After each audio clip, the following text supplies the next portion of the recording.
నిన్నటి current affairs లో చివరి ప్రశ్నకు సమాధానం. వరల్డ్ క్లీనప్ డే ఏ రోజున జరుపుకుంటారు? స్వచ్ఛత గురించి అవగాహన పెంచేందుకు ఐక్యరాజ్య సమితి గత ఏడాది డిసెంబర్లో ఈ వరల్డ్ క్లీనప్ డేను ప్రతిపాదించింది. ఏటా సెప్టెంబర్ 20వ తేదీని వరల్డ్ క్లీనప్ డేగా జరుపుకోవాలని రెజల్యూషన్ పాస్ చేసింది. ఈ రోజున అందరూ స్వచ్ఛతపై అవగాహన కల్పించేలా కార్యక్రమాలు చేపట్టాలని సభ్య దేశాలకు యుఎన్ పరిధిలోని స్వచ్ఛంద సంస్థలకు పిలుపునిచ్చింది. ఇక మొదటిది, ఇంటర్నేషనల్ స్పేస్ స్టేషన్ కు త్వరలో భారత ఆస్ట్రోనాట్లు. 2025లో AXIOM-4 మిషన్ ను చేపట్టనున్న భారత్ మరో ఘనత సాధించనుంది. అంతర్జాతీయ అంతరిక్ష కేంద్రానికి తొలిసారిగా వ్యోమగాములను పంపిస్తోంది. ఈ మిషన్ కు గ్రూప్ కెప్టెన్ శుభాంశు శుక్లా నేతృత్వం వహిస్తున్నారు. ఇక రెండవది, ఫుడ్ ఇండెక్స్ లో కేరళకు అగ్రస్థానం. స్టేట్ ఫుడ్ సేఫ్టీ ఇండెక్స్ 2024లో కేరళ అగ్రస్థానాన్ని దక్కించుకుంది. కేరళ ఈ జాబితాలో టాప్ లో నిలవడం వరుసగా ఇది రెండోసారి.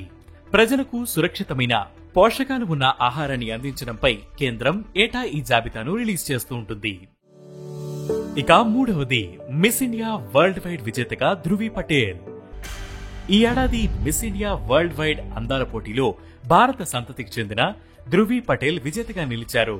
గుజరాతీ కుటుంబానికి చెందిన ధృవి పటేల్ గత ఏడాది మిస్ ఇండియా టీన్ ఇంగ్లాండ్ పోటీల్లోనూ టైటిల్ సాధించారు. 3D చారిటీస్ అనే ట్రస్ట్ స్థాపించి సమాజ సేవకు పాటుపడుతున్నారు.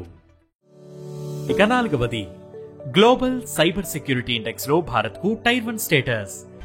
గ్లోబల్ సైబర్ సెక్యూరిటీ ఇండెక్స్ లో టైర్ 1 దేశంగా భారత్ కు గుర్తింపు దక్కింది.